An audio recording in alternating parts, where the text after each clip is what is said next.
नमस्कार दोस्तों, आपका अपने YouTube channel learn with me exam में आपका स्वागत है। हम आपके लिए बीपीएससी शिक्षक टीआरई 4.0 के लिए बहुत ही महत्वपूर्ण प्रश्न लेकर आए हैं, जिसमें हम आपको 40 से 50 प्रश्न कराएंगे, जो आपके लिए पेपर में बहुत मददगार होगा। चलिए आपका सेशन यहीं से शुरू करते हैं। मगध एवं उनके अंग के मैदान निम्नलिखित में से किसके हिस्से में है? सभी साथी उत्तर देने का प्रयास करेंगे। ऊपरी मध्य गंगा का मैदान, निम्न गंगा का मैदान या उपरोक्त में से सभी।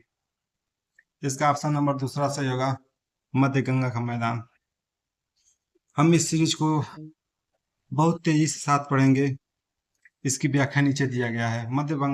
गंगा वह मैदानी पूर्वी उत्तर प्रदेश और संपूर्ण बिहार का विस्तृत है और इसकी औसत ऊंचाई 5 से 100 मीटर तक है। मगध एवं अंग का मैदान में स्थित है। मध्य गंगा का मैदान कृषि के लिए बहुत प्रसिद्ध है। अगला प्रश्न, मौर्योत्तर काल। कौटिल्य किस स्थान में राजनीति विज्ञान और अर्थशास्त्र के प्राध्यापक थे? इसका ऑप्शन नंबर तीसरा सही होगा, पाटलिपुत्र। पाटलिपुत्र में कौटिल्य जो जिसे चाणक्य के नाम से हम लोग जानते हैं, वो राजनीति विज्ञान और शास्त्र के प्राध्यापक थे। वो राजनीतिक दार्शनिक और अर्थशास्त्री थे। ये प्राचीन तक्षशिला विद्यालय में राजनीति विज्ञान और अर्थशास्त्र के प्राध्यापक थे। उन्होंने अर्थशास्त्र नामक पुस्तक भी लिखी थी। प्रश्न नंबर तीसरा, प्राचीन भारतीय धातुकर्म का आश्चर्य लोहे का स्तंभ किस शहर में स्थित है? इसका उत्तर होगा दूसरा, दिल्ली में। आप इसका व्याख्या देख सकते हैं। इसमें चंद्रगुप्त द्वितीय विक्रमादित्य 375 से 413 ईस्वी द्वारा विजय स्तंभ के रूप में बनाया गया था। प्रश्न नंबर चौथा, ऐतिहासिक दक्षिणापथ नामक क्षेत्र का विस्तार है? विंध्याचल पर्वत श्रेणी से कृष्णा नदी के मध्य, विंध्याचल पर्वत श्रेणी से कावेरी नदी के मध्य, या फिर सतपुड़ा पर्वत श्रेणी से नीलगिरी के मध्य। इसका ऑप्शन नंबर डी सही होगा, उपयुक्त में से एक से अधिक। आप इसकी व्याख्या देख सकते हैं वीडियो रोक के। प्रश्न नंबर पांचवा, मोहम्मद बिन तुगलक के शासनकाल में भारत आए प्रसिद्ध मुस्लिम खोजकर्ता इब्न बतूता किस देश के थे? सभी साथी उत्तर देने का प्रयास करेंगे। इसका ऑप्शन नंबर बी सही होगा, मोरक्को। मोरक्को से इब्न बतूता आया था। इब्न बतूता को दिल्ली का काजी नियुक्त किया गया था। किसने किया था? मोहम्मद बिन तुगलक ने। प्रश्न नंबर छठा, वाणिज्यिक कंपनियों का भारत आगमन। ये सेशन हम लोग बहुत तेजी से करेंगे। यूरोपीय वाणिज्यिक कंपनियों का भारत में आगमन निम्नलिखित में से किस शासनकाल के दौरान भारतवर्ष के अंतर्गत निर्विनीकरण का कौन सा मुख्य कारण था? रेलवे मार्गों पर तख्त मतलब कि स्लीपरों की मांग पूरा करना तथा शाही नौसेना के लिए इमारतें लकड़ी का आपूर्ति करना। दूसरा, नियोजित वन में मांग को पूरा करने तथा चाय कॉफी का वृक्षारोपण करना। तीसरा, विस्तार खेती की मांग को पूरा करने के लिए भूमि को उन्नत करना है। इसका ऑप्शन नंबर तीसरा सही होगा।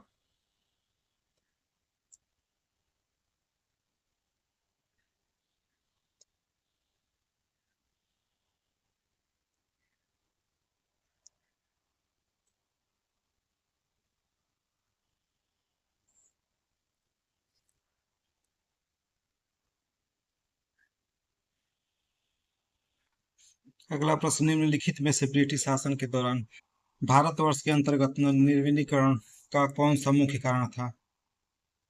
रेलवे मार्ग पर तख्तों की मांग को पूरा करना तथा शाही नौसेना की इमारतों लकड़ी की पूर्ति करना। नियोजित वनों का मांग को पूरा करना तथा चाय एवं कॉफी का वृक्षारोपण करना। तीसरा, विस्तारित खेती का मांग को पूरा करना तथा भूमि को उन्नत करना। इसका ऑप्शन नंबर तीसरा सही होगा, विस्तारित भूमि की मांग को पूरा करना तथा उन्नत भूमि को करना। इसका विस्तार इसमें दिया गया है, आप इसे देख सकते हैं वीडियो रोक के। अगला क्वेश्चन, 1859 के अंतर्देशीय उपप्रवास अधिनियम ने प्रावधान किया। वनों को छोड़ने के लिए बागान श्रमिकों को अनुमति की आवश्यकता थी। बागान श्रमिकों को विवाह की अनुमति नहीं थी। बागान श्रमिकों को चाय बागानों की अनुमति के बिना छोड़ने की अनुमति नहीं थी। इसका ऑप्शन नंबर तीसरा सही होगा। उन्होंने 1859 का अंतर्देशीय प्रवास अधिनियम भारत में औपनिवेशिक सरकार द्वारा पारित किया गया था। 1859 के अंतर्देशीय उपप्रवास अधिनियम के तहत बागान में मतलब किसी भी श्रमिकों को बिना पूछे बागान छोड़ने की अनुमति नहीं थी। अगला प्रश्न, निम्नलिखित में से किस तिथि को रानी विक्टोरिया की उद्घोषणा जारी हुआ? पहला 1 नवंबर 1957, 1857, 27 मार्च 1858, 1 नवंबर 1858।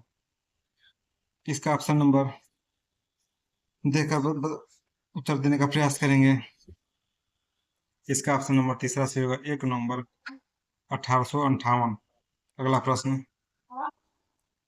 इसका आप पूरा डिफाइन करके देख सकते हैं। ये जो ब्रिटिश संसद में 1858 में संसद में एक अधिनियम पारित किया गया जिसके जिम्मेदार के लिए ईस्ट इंडिया कंपनी से ब्रिटिश क्राउन को अधिकार हस्तांतरित करना था। उद्घोषणा में जिन लोगों की मैग्ना कार्टा को कहा था, भारतीय लोगों को मैग्ना कार्टा को भी कहा जाता है, जो इलाहाबाद में लॉर्ड कैनिंग ने 1 नवंबर 1858 को इलाहाबाद के दरबार में पढ़ी थी। निम्नलिखित में से किसने रानी लक्ष्मीबाई को ग्वालियर पर अधिकार करने में सहायता की? ईरानी, अफगानी, मुगल, उपयुक्त में से सभी। इसका ऑप्शन नंबर ए सही होगा।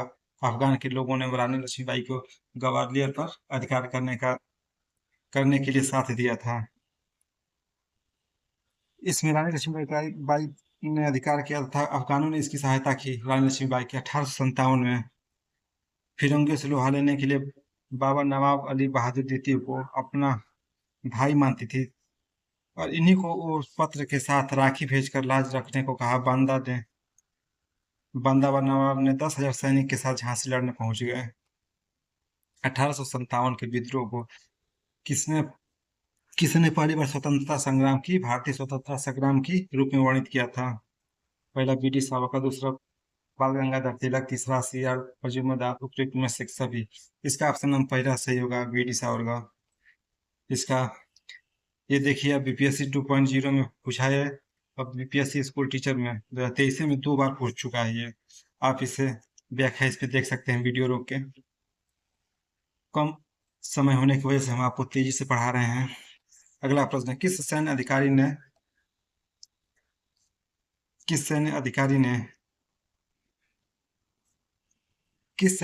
ने जनरल ने झांसी की रानी को यह कहते हुए श्रद्धांजलि दी कि यह वह औरत है जो विद्रोहियों में एकमात्र मर्द थी। इसका ऑप्शन नंबर ए सही होगा, ह्यूरोज ने रानी लक्ष्मीबाई को एक मर्द कहा। अगला प्रश्न, 1857 के विद्रोह के दौरान नाना साहब ने खुद को मुगल सम्राट का घोषित कर लिया। इसका ऑप्शन नंबर ए सही होगा, पेशवा। इसकी व्याख्या आप देख सकते हैं वीडियो रोक के। अन्य जन आंदोलन 1857 से 1757 के बीच में जो हुआ था, बंकिम चंद्र चटर्जी का उपन्यास आनंद मठ में किस विद्रोह का उल्लेख किया गया है? इसका ऑप्शन नंबर ए सही होगा, सन्यासी। बंकिम चंद्र चटर्जी के उपन्यास आनंद मठ में सन्यासी विद्रोह का उल्लेख है। आनंद मठ की कहानी 1772 में पूड़िया, दानापुर और तिरहुत में हुआ था, जो अस्थायी मुस्लिम राजा के खिलाफ विद्रोह पर आधारित है। यह बांग्ला भाषा का एक उपन्यास है। यह प्रकाशन 1882 में हुआ था। अगला प्रश्न, निम्नलिखित में से कौन सी घटना सबसे पहले हुई थी? सभी साथी उत्तर देने का प्रयास करेंगे। इसका ऑप्शन नंबर सही है, संथाल विद्रोह, जो कि सबसे पहले हुए थे 1855 के करीब 55 में। अगला प्रश्न, आप इसका व्याख्या देख सकते हैं नीचे। अगला, ताना भगत आंदोलन संबंधित है दलितों से, आदिवासियों से, किसानों से। इसका ऑप्शन नंबर दूसरा सही होगा, आदिवासी आंदोलन से, जो कि ताना भगत संबंधित है।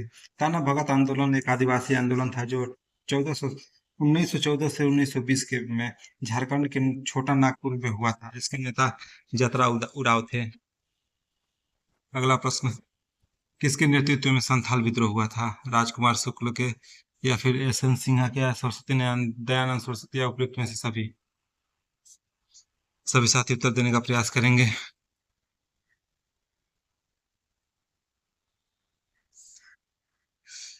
इसका ऑप्शन नंबर ई सही होगा, इनमें से कोई नहीं। 1855 और 56 का विद्रोह सिंधु और कानून, जो उनके विद्रोही के साथ विद्रोह कर रहे थे दुश्मनों के साथ, उनका नेतृत्व सिद्धू और कान्हू ने किया था संथाल विद्रोह के अंग में अंग्रेजों और जमींदारों के खिलाफ। निम्नलिखित में से कौन सा आंदोलन लंबी दाढ़ी रखने पर कर लगाए जाने के कारण हुआ था? फराजी आंदोलन, दूसरा पागलपंथी आंदोलन, तीसरा बहावी आंदोलन। ऑप्शन नंबर तीसरा सही होगा, बहावी आंदोलन। बहावी आंदोलन विद्रोह लंबी दाढ़ी रखने पर कर लगाए जाने के कारण हुआ था। यह आंदोलन वर्ष 1831 में हुआ था। इससे संबंधित नेता सैयद अहमद जी थे। शोषणकारी शक्तियों के खिलाफ नए कर प्रणाली का विरोध किसने किया?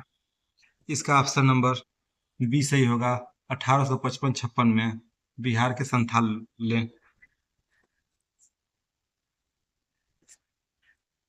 1832-33 के बीच कोल विद्रोह का नेतृत्व किसने किया था?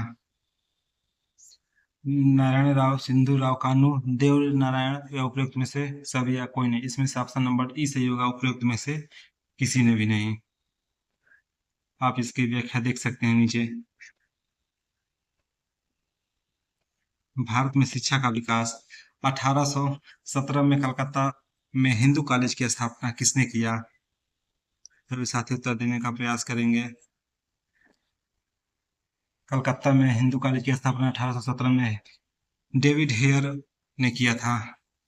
उनके साथ राजा राम मोहन भी राय थे, जो वर्तमान में प्रेसिडेंटी विद्यालय के रूप में जाना जाता है। हिंदू कॉलेज वर्तमान में प्रेसिडेंटी विद्यालय के रूप में जाना जाता है। देहरादून में इंपीरियल फॉरेस्ट रिसर्च इंस्टीट्यूट की स्थापना हुई थी। देहरादून में इंपीरियल फॉरेस्ट रिसर्च इंस्टीट्यूट की स्थापना किस वर्ष हुई थी?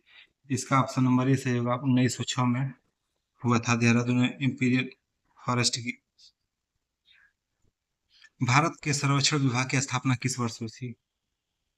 इसका ऑप्शन नंबर बताने का प्रयास करेंगे। 1867 में, 1767 में, या 1667 में? इसका ऑप्शन बी सही होगा, 1767 में, जो कि सबसे पहले सबसे पुराना भारत सर्वेक्षण विभाग है। यूथ बंगाल मूवमेंट की स्थापना का श्रेय किसे जाता है? विवियन डे रोजियो को, ईश्वर चंद्र विद्यासागर, या राम मोहन राय को? इसका उत्तर सभी साथी देने का प्रयास करें। इसका उत्तर होगा हेनरी विवियन डे रोजियो ने। अगला प्रश्न, द हिल्स ऑफ हिस्ट्री इतिहास के पहिए द्वारा लिखा गया है। किसके द्वारा लिखा गया है? सभी साथी उत्तर देने का प्रयास करें। ऑप्शन नंबर बी सही होगा, राजा राम मोहन राय, माफी चाहते हैं, बी सही होगा, राम मनोहर लोहिया जी के द्वारा इतिहास के पहिए नामक हिस्ट्री लिखी गई थी पुस्तक।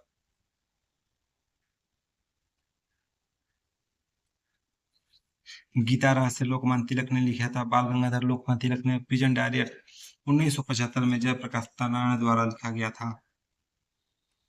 अगला प्रश्न, अबुल कलाम आजाद के द्वारा किस पत्रिका को संपादित किया गया था? पहला जबीदार, दूसरा कामरेड, तीसरा अल हिलाल, चौथा उपयुक्त में से कोई नहीं, या उपयुक्त में से सभी? जिसका ऑप्शन नंबर बी सही होगा, अल हिलाल, जो कि अबुल कलाम आजाद द्वारा लिखा गया था। कामरेड मोहम्मद अली जौहर के द्वारा लिखा गया। जमींदार मौलाना जफर अली के द्वारा लिखा गया था। राष्ट्रवादियों के दैनिक समाचार पत्र द इंडियन नेशन का प्रकाशन कब हुआ था? 1930, 1931, 1940, उपयुक्त में से सभी, या इनमें से कोई नहीं? सभी साथी उत्तर देने का प्रयास करेंगे। इसका ऑप्शन नंबर बी रहेगा, 1931 में राष्ट्रवादियों ने दैनिक समाचार पत्र द इंडियन नेशन का प्रकाशन शुरू किया था। अगला प्रश्न, बंगाल व बिहार के नील कृषकों की दशा का वर्णन करते हुए नील दर्पण नाटक किसके द्वारा लिखा गया था? गांधी जी के द्वारा, आचार्य कृपलानी के द्वारा दीनबंधु मित्रा। ऑप्शन नंबर सी सही होगा, दीनबंधु मित्रा के द्वारा नील दर्पण को लिखा गया था। इसकी व्याख्या आप इसमें देख सकते हैं। इंडिया डिवाइडेड पुस्तक किसने लिखी? बीजी तिलक ने, राजेंद्र प्रसाद ने, पेंडेरेल मून ने, या उपरोक्त में सभी या किसी ने भी नहीं।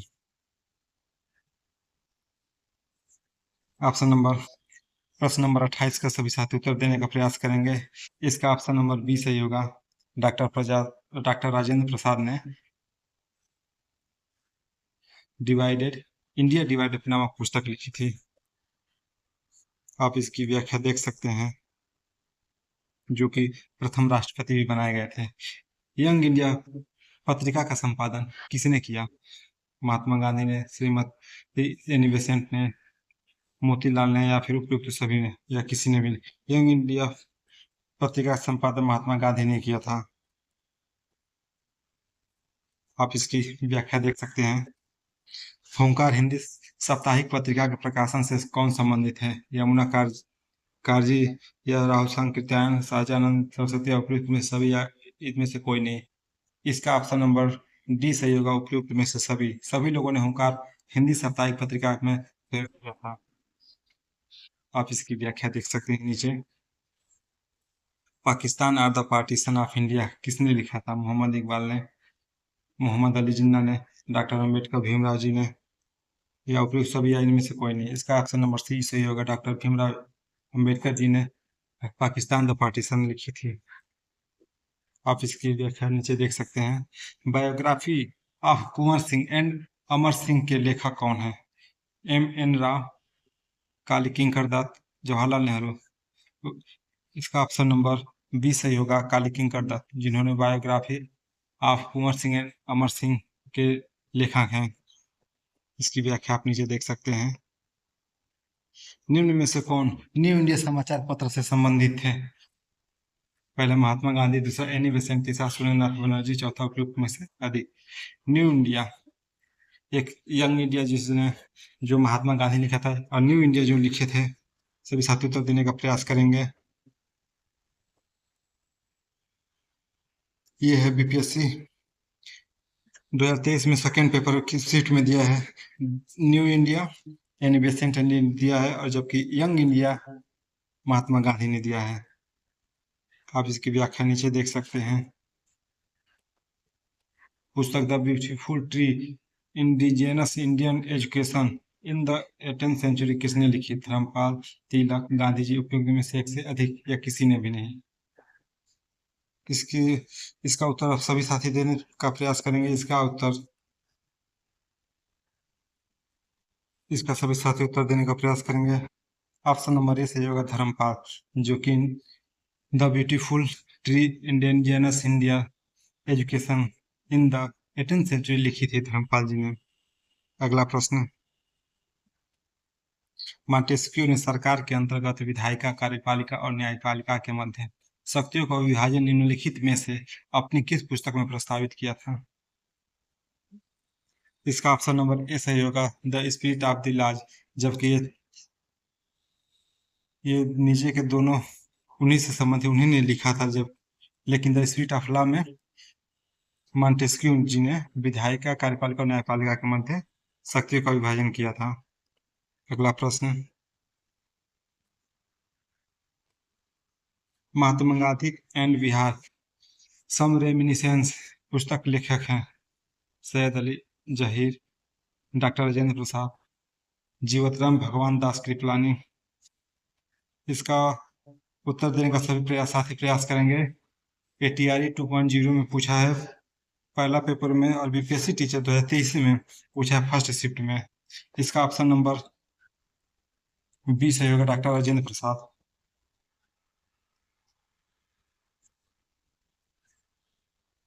डॉक्टर राजेंद्र प्रसाद की प्रमुख पुस्तकें हैं बापू के कदमों में बापू, इंडिया डिवाइडेड, और चंपारण में सत्याग्रह। ये सभी डॉक्टर राजेंद्र प्रसाद की पुस्तकें हैं। निम्नलिखित में से सुमेलित नहीं है। एडवोकेट ऑफ इंडिया दादा भाई नौरोजी है, यंग इंडिया महात्मा गांधी है, इंडियन इंस्पेक्टर सुरेंद्रनाथ बनर्जी। उपयुक्त में सभी इनमें से कोई नहीं। सभी साथी उत्तर देने का इसका प्रयास करेंगे। सुमेलित नहीं है। ऑप्शन नंबर डी सही होगा इनमें से, प्रयुक्त में से एक से अधिक।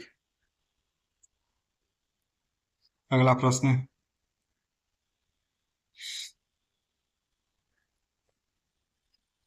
Which of the following statement is correct, इनमें से दिए गए प्रश्नों में से कौन सा सही है। लेटर्स के लेखक डॉक्टर राजेंद्र प्रसाद है। A bunch of whole letters के लेखक डॉक्टर राजेंद्र प्रसाद।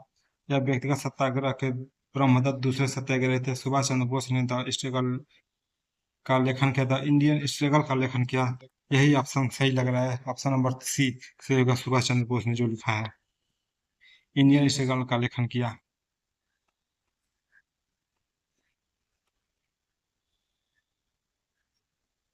और punch a bunch of old letters की रचना जवाहरलाल नेहरू ने, जबकि व्यक्तिगत सत्याग्रह के दूसरे सत्याग्रही भी जवाहरलाल नेहरू थे और प्रथम सत्याग्रही विनोबा भावे थे और तीसरा सत्याग्रही आप कमेंट में बताएं। वंदे मातरम समाचार पत्र के संपादक निम्नलिखित में से कौन थे। बंकिम चंद्र चटर्जी, अरविंद घोष, विपिन चंद्रपाल या उपयुक्त सभी या इनमें से कोई नहीं। इसका ऑप्शन नंबर बी सही होगा। कितने लोग option number option number A मार देंगे क्योंकि वंदे मातरम ज्यादा लोग यही पढ़े हैं। इसका ऑप्शन नंबर बी से होगा, अरविंद घोष। जबकि ये समाचार पत्र है, अरविंद घोष ने जी लिखा है। अब वंदे मातरम उपन्यास जो थे वो बंकिम चंद्र चटर्जी द्वारा लिखा गया है। बक आ गया यही प्रश्न। बंकिम चंद्र चट्टोपाध्याय का उपन्यास आनंद मठ किस वर्ष प्रकाशित हुआ था। इसका ऑप्शन नंबर बी सही होगा, 1882 में। ये भी आपका टीआरई 3.0 में पूछा है 2024 में, प्राइमरी वाले में। 19वीं शताब्दी में सामाजिक एवं सांस्कृतिक जागरण, आर्य समाज की स्थापना किसने की थी। सभी साथी उत्तर देने का प्रयास करें। इसका ऑप्शन नंबर बी सही होगा, स्वामी दयानंद सरस्वती जी ने आर्य समाज की स्थापना किया था।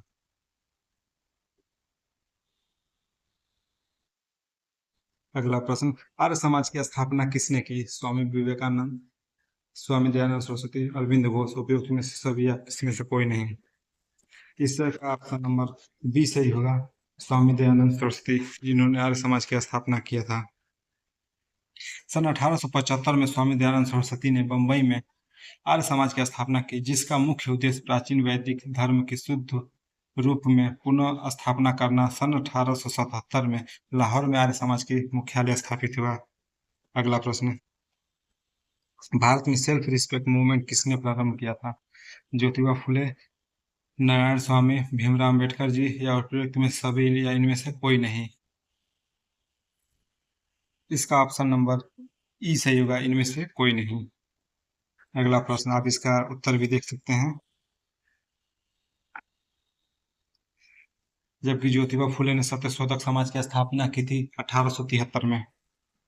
इंडिया फॉर इंडियंस, भारत भारतीयों के लिए है, नारा प्रसिद्ध किसने दिया था, प्रसिद्ध नारा। ऑप्शन नंबर ए राजा राम मोहन राय ने, दूसरा सरस्वती जी ने, दयानंद सरस्वती जी ने, स्वामी विवेकानंद। उपयुक्त में से कोई नहीं, उपयुक्त में से एक से अधिक। इसका ऑप्शन नंबर बी सही होगा, स्वामी दयानंद सरस्वती ने इंडिया फॉर इंडियंस के लिए नारा दिया था, भारत भारतीयों के लिए है। अगला प्रश्न, इन्होंने स्वदेशी स्वदेशी व हिंदी का समर्थन करने वाले आर्य समाज का गठन किया। अगला प्रश्न, निम्नलिखित में से कौन सा कथन सही है। राजा राम मोहन राय नवीन शिक्षा के अग्रणी थे, सही है। स्वामी दयानंद ने भारतीय भारतीय के लिए नारा दिया था, ये जो ये वाला अभी पढ़े हैं, इंडियन फॉर इंडियंस, ये भी सही है, ये भी सही है। विवेकानंद ने विश्व धर्म सम्मेलन में भाग लिया था, ये भी सही है। इसका ऑप्शन नंबर डी से उपयुक्त में से एक से अधिक। अगला प्रश्न, जितने भी इसमें व्याख्या है आप वीडियो को रोक कर आप आराम से पढ़ सकते हैं। पंजाब में कुका आंदोलन का प्रारंभिक उद्देश्य क्या था। सिख को प्रशिक्षित करना, पंजाब में राजनीतिक शक्ति प्राप्त करना, उपयुक्त में से सभी या कृषक आंदोलन का संगठन। इसका ऑप्शन नंबर ए सही होगा, सिख धर्म को परिष्कृत करना। मतलब कि परिष्कृत मतलब क्या होता है, शुद्ध करना सिख धर्म को।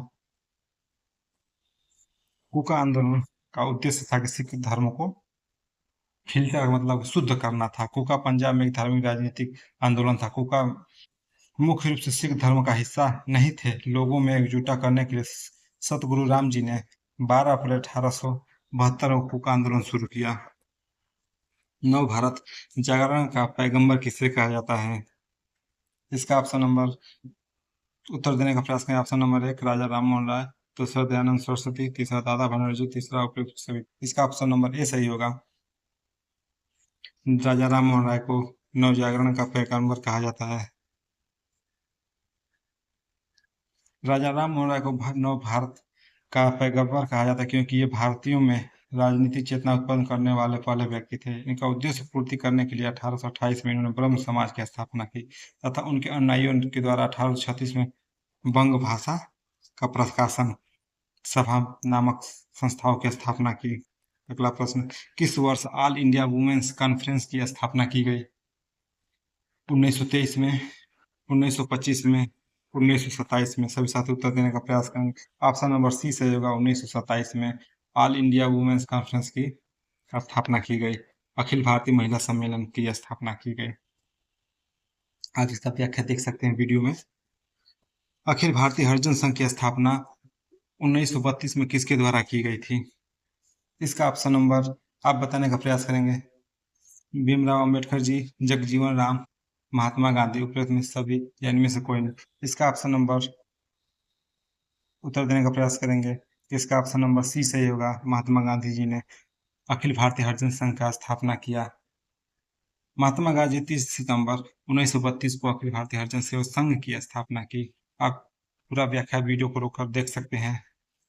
जिन्हें तब हरिजन का मतलब होता है कि भगवान की संतान कहा जाता था, के उत्थान और कल्याण के लिए काम करने के लिए की गई थी हरिजन सभा की स्थापना। किसान आंदोलन एवं विद्रोह। ऑल इंडिया किसान सभा के अधिवेशन कौन थे? ऑल इंडिया किसान सभा के पहले अधिवेशन में कौन अध्यक्ष थे? सहजानंद सरस्वती, नरेंद्र देव, उपयुक्त में से कोई नहीं, संपूर्णानंद। इसका ऑप्शन नंबर बी से होगा सहजानंद, जो कि ऑल इंडिया किसान सभा के पहले अधिवेशन के अध्यक्ष थे। तो आप इसकी व्याख्या देख सकते हैं नीचे। अगला प्रश्न, बंकिम चंद्र चट्टोपाध्याय के आनंद मठ में किस विद्रोह का उल्लेख किया गया है? इसका ऑप्शन नंबर ए सही होगा, सन्यासी। आई होप आपको वीडियो पसंद आया होगा।